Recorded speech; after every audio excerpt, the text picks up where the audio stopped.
Kairėje ekrano pusėje matote, kaip Saulius ir 6 jo vaikai gyveno pernai. Dešinėje, kaip šiemet. Naktis ir diena.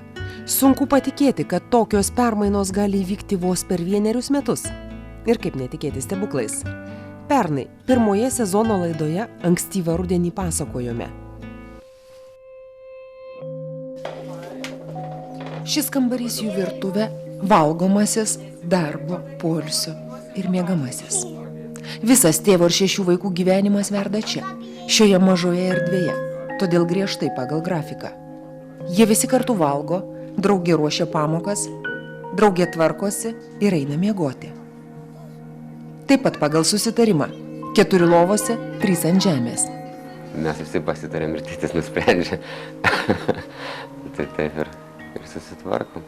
O tai ten tie grafikai yra rašomi kiekvieną savaitę? Ne, čia visai vasarai, čia jau po paskutinės dienos dabar tam grafikai. O po to, tai nebent savaitgalį jie tvarkosi taip, jau kai į mokyklą, tai tėtis viską pasidaro. Keisčiausia tai, kad per visą mūsų pokalbį su Sauliumi, 6 vaikų tėvų, vyras nė karto taip ir nepasiskundė, kad jam sunku. Širdis skauda. Taip, pinigų trūksta, bet buityje problemų jis tvirtino neturintis. Nors mažai Gabijai dar net 3 nėra. Robertas 5, Lukas pirmokėlis 7, Saulė 9, o vyresnieji dvyniai Karolis ir Deimantas 6. Aš kaip ir gamint senai mokėjau, o ten tvarkytis irgi. Nuo mažens pripratintas, tai kaip ir skalbti automatinį įmetį ir tiek to skalbimų, tai kaip ir normaliai, kaip ir. Tik tai matosi, jeigu ateina ten kaimynė ar dar kas nors, tai ten Gabija atsisėda ant kelių, tai suprantu, kad ten reikia kažko, tai ne tik tėčio taip, tai nežinau, normaliai. Tačiau moteriškos šilumos vaikams ir savo Saulius nenusiteikęs ieškoti, bent jau kol kas. Dar pernelyg skauda po Olgos išdavystės, o gal ligos? Juk sveikų protų neįmanoma suvokti, kaip 8 vaikus pagimdžiusi moteris gali jų atsisakyti. Tiesiog išeiti iš namų, kai mažai dukreliai vos 1 ir nebegrįžti. Gastrolių buvo ir anksčiau, sako Saulius, bet įsiblaiviusi po daugiadienių ji pareidavo ir maldaudavo atleisti. 4 kartus ar 5 skyrėmės ir vėl susitaikėm, tai va taip ir 6 vaikai atsirado po to susitaikymas. Bet tai gerai, jeigu matot, kad jau žmogus išgerinėja ir kad nelabai rūpinasi tais vaikais, tai. O ką jūs galvojot, man įdomu? Tai, kad mane vedėsi į bažnyčią ir už rankos ten prisiekinėjai į bažnyčią, tai kažkaip jau galvojau, kad nors kas yra šventa, bet tai gavosi taip, kad nieko nėra. Gal dėl vaikų galvojau, kad nors dėl vaikų reikia gyventi, ten tos meilės, nežinau, ar ten bebūnės. O to pasirodo, kad ten ir tie vaikai ne per daugiausiai rūpėjo. Nes ten ir alkani būdavo ir neprausti. Išeina skalbti visą dieną, vieną skalbimų mašiną neišskalbė ir vis, kiek kartų ateina į kambarį, tiek vis girtesnį būdavo. Sakau, jau geriai, ne, aš negeriu, po to jau čia jau Gabijos maistelis, išbertas ten, kas nori padaryta čia namuose. Tai gerdavo viena pasislėpusi? Paskutiniu metu taip, viena gerdavo. Slėpdavau ten visur tualetų bakeliuose ir ten tose bendro naudojimo patalpose, ten kur tik tai įmanoma kažkur užkišti butelį, tai ten kur būdavo paslėpta visada. Aš darbe pastoviai būdavau, matydavau tik tai jau finalas, kad jau miega viskas atėjęs iš darbo. Aš jai sakydavau, kad tavai gydykis, aš ten ar išeiginės ar atostogas paimsiu. Tačiau Olga nesutiko gydytis, o grimzdo vis gilyn ir gilyn. Prieš mus palikdama kone mėnesį gėrė kasdien, sako Saulius. Galop išėjo palydėti draugės. Ir lydi ją beveik 1,5 metų. O kaip vaikai? Jie nepasigenda, nekalba, kaip yra? Apie mamą tai jie kaip ne iš gerosios pusės tik tai, jeigu ką kalba. O pavyzdžiui, jeigu jūs sutiktumėt mamą gatvėj, tai jūsų reakcija būtų kokia? Ar jūs bandytumėt apsaugoti vaikus nuo to reginio? Taip, aš, nežinau, neleisčiau susitikti. O po to, kaip užauksiu, ten patys savų sprendžia, o dabar tai ne. Jūs tiesiog nenorit, kad jie pamatytų? Ar nenorit sugriauti iliuzijų? Nežinau, aš galvoju, kad gali labai nusivilti pamatę, tai nereikia daugiau skaudinti. Nei tuomet, nei dabar savo gimdytojos nenori matyti ir abi Olgos dukterys, kurių moteris susilaukė dar prieš sutikdama Saulių. Dabar abi gyvena užsienyje, tačiau nenutolo nuo savo brolių ir sesių. Sugrįžusios į Lietuvą skuba namo, pas Saulių. Man jinai yra iš 30, aš mamos neturiu. Prieš metus, kai pirmą kartą viešėjome Sauliaus namuose, tėtis su 6 vaikais gyveno ankštame kambarėlyje. Labai skurdžiai, bet neįtikėtinai tvarkingai. Tai mums patvirtino ir dažnai jį aplankanti socialinė darbuotoja. Vis laik namuose būna tvarkinga ir netgi pavadinčiau pedantiškai tvarkinga kaip vyrui. Iš tikrųjų jis labai susirūpinę savo vaikais ir bent mano lankymo metu ir iš aplinkinių negavau neigiamos informacijos apie jį. Bet žinoma, nėra tobulas. Mačiau ir supykusi, ir pavargusi tiek vaikų, vyrui sunku, bet visą laiką susitvarko ir rūpinasi, tvarkos visas išmokas. Tačiau vos užvėrę ankšto kambario duris, vaikai mato kitokį gyvenimą. Namas, kuriame yra jų socialinis būstas, nelabai toli nuo Vilniaus centro, tačiau įeiti į jo laiptinę nėra jauku. Abu liftai jau porą metų neveikia, todėl į 10 aukštą Saulių su vaikais tenka kulniuoti pėsčiomis, pakeliui pasilabinant su jau įšilusiais kaimynais, nors dar tik rytas. Dabar nors elektra yra, anksčiau ir jos nebuvo, sako socialinė darbuotoja.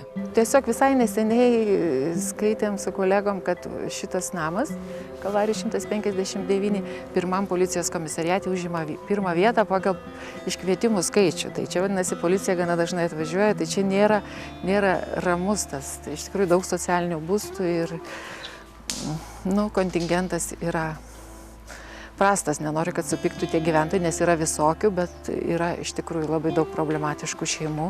Ir kol tie vaikai yra maži, nepilnamečiai, vyriausiam dvynukam 12 metų. Iš tikrųjų, pakeitus jiems tą aplinką, galbūt jiems net toks naujas gyvenimas prasidėtų. Tu labiau mergaitės yra ir jos saugoti, kaip ir norisi, kad atskirą kažką savo turėtų. Ir kokia yra perspektyva? Ar jūs galėtumėt gauti kokį nors geresnį, padoresnį būstą? Kaip ir galėtume gauti, bet tos skola susikaupusi, kuri yra, ir per ją mes negalim.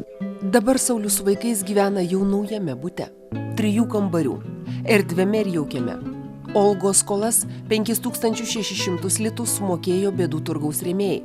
Tikrai taip. Olgos, ne šeimos, nes Saulius studijoje teigė, kad savo gyvenimo draugiai duodavo pinigų mokesčiams iš kiekvienos algos. Tik tuomet, kai atjungė elektrą, paaiškėjo, kad moteris rasdavo, kur geriau jos investuoti. Pernai studijoje Saulius tvirtino ir tai, kad dėl Olgos išdavystės jam dar pernelyg skauda, todėl naujos gaspadinės jis dar nesidairantis. Gal kol kas tegul būna taip, kaip yra viskas. Tai manot, kad savo vargą išvargsit pats? Nežinau. Žinot, kaip pamaitų man kažkodėl tai labai, nekokios asociacijos su tuo žodžiu. Tai... Jinai turėtų skristi ant šluotos, ar ne? Pamatė. Kažkas tokio. Tai... Bijot, kad neskriaustų jūsų vaikų? Taip. Ir negalvojat apie savo interesus? Juk esate jaunas vyras. Tai galvoju daug ką galima. Bet kol kas tai yra taip, kaip yra. Nors nuo šio pokalbio praėjo vos 1 metai, šiandien Sauliaus širdyje jau yra kita moteris. Visai nepamotė ant šluotos, kokios vyras baiminosi, o mylima žmona. Sauliaus klasės draugė, pirmoji jo meilė. Mes susitikom klasės susitikime 20 metų. Dabar, kai baigė vidurinę ir tam susitikimas, tas lemtingas buvo susitikimas, nes 20 metų jos laukia, taip ir nebepaleido daugiau. Tai čia jūsų jaunystės meilė? Taip, pirmoji. Pirma ir vienintelė. Pirmi žodžiai, kai atėjau klasiokas, viskas, mes tave su Saulim dabar piršim.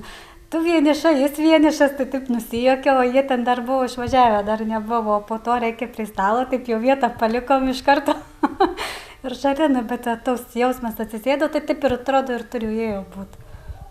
Nežinau, bent jau mano tokia savijauta buvo, kad tai atrodo, taip ir buvo visą gyvenimą, kad šalia manęs turi būti. Tačiau ne viskas taip paprasta, kaip iš pirmo žvilgsnio atrodytų. Vien jausmų neužteko.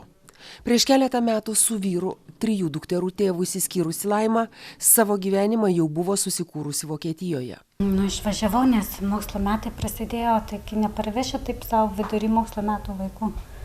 O be to ir gyventi nebuvo kur, nu, tai kur grįžti iš karto. Tai beveik 10 mėnesių mes taip va. Į tą ir į tą. Laima į Lietuvą sugrįžo pasibaigus mergaičių mokslo metams. Draugė parvažiavo ir 2 paauglės jos dukteris – Miglė ir Agnė. Tik vyriausioji, jau pilnametystė sulaukusi liko Vokietijoje. Ten gyvena Laimos sesuo, tad mergina nebus vieniša. Šiaip labai visi faini, draugiški, smagu. Ir Saulių vadini tėčiu? Ir taip. O čia buvo Sauliaus pageidavimas, ar tu pati sugalvoji, ar jūsų vaikai susitarė? Na, čia su vaikais susitarėm taip, taip pati. Nu, taip nusprendžiau. O kaip vaikai kiti priėmė? Gerai. Su dvyniais labai gerai sutarėmės. O kaip visada būnam kartu. Esi tarsi vyriausia, dešinioji mamos ranka, daug rūpesčių namie tenka? Nu, nelabai šiaip. Visi darbus, viską pasidalinam jau. Tai jūsų labai daug, o nesipykstat, ne? Ne. Taip. Ne. Taip. O dėl ko pykstatės? Nežinau. Dėl ko? Šiaip. Nežinau. Dažniausiai dėl to, kad niekas nesitvarko, visi tengia tvarkytis. Tai jum kaip vyriausiam tenka daugiausia, taip? Taip. Liau dažniausiai. Bet aš manau, kad mergaitės tvarko savo kambarį, berniukai savo, ar ne taip? Taip. Taip. Ir jūsų kambarį mergaitės tvarko? Ne. Ne. O dabar man sakyk, ar tau gera čia, ar tuos mažiukus labai reikia ganyti daug? Nu, kai kartais. Daug reikia nervų turėti su jais. Bet jie tavęs klauso, tu gi vyresnė? Ne visada. Topkiai ypač. Jau, Robkiai ypač neklaus. Nu, vieną kartą tai klausiau. Vieną kartą. Tik vieną kartą klausėjai, o kitus kartus neklausai? Ne. O kaip tada susitarė, ar ką nors pažadė, ar baratės? Baratės. Kaip pažadėti, nežinau. Baranas. O kieno viršus būna? Myglė. O mažiukai jūs mama vadina, girdžiu? Nu taip. Iš pradžių tai būdavo ir mama, ir Laima, kaip ir taip dar kaip. O dabar tai jau kažkaip negirdžiu, iš karto mama jau. Liepos mėnesį Saulius su Laima iškėlė vestuves. Į klausimą, kodėl su Olga susilaukė 6 vaikų, bet juos nevedė, o su Laima susituokė vos tik jis sugrįžo į Lietuvą, Saulius atsako labai paprastai. Širdis jautė, kad elgiuosi teisingai. Nei aš, nei jinai nedvėjojo. Tik tai prisimenu, į banką nuėjom ten, kaip susimokėti pareiškimus duodant, tai eilė labai bankė buvo, tai labai nervinosi, kad ten per ilgai tos bankininkės dirba. Tai, bet po to, kaip sumokėjom atgal nuėjom, tai gerai buvo. Man smagu, aš tikrai nesigailiu, kad grįžau. Čia mano namai, čia mano vieta. Tai ar galima sakyti, kad jūs dabar labai laimingas žmogus? Nu taip, manau, kad taip. Tik kad nesibaigtų tą laimę. O taip viskas gerai dabar. Po jūsų laidos. Aš manau, iš to, kaip pasakyti, iš juodo to periodo į baltą perėjau. Tai kaip tik, manau, kad Bėdų turgui čia reikia didžiausias ačiū pasakyti visai komandai.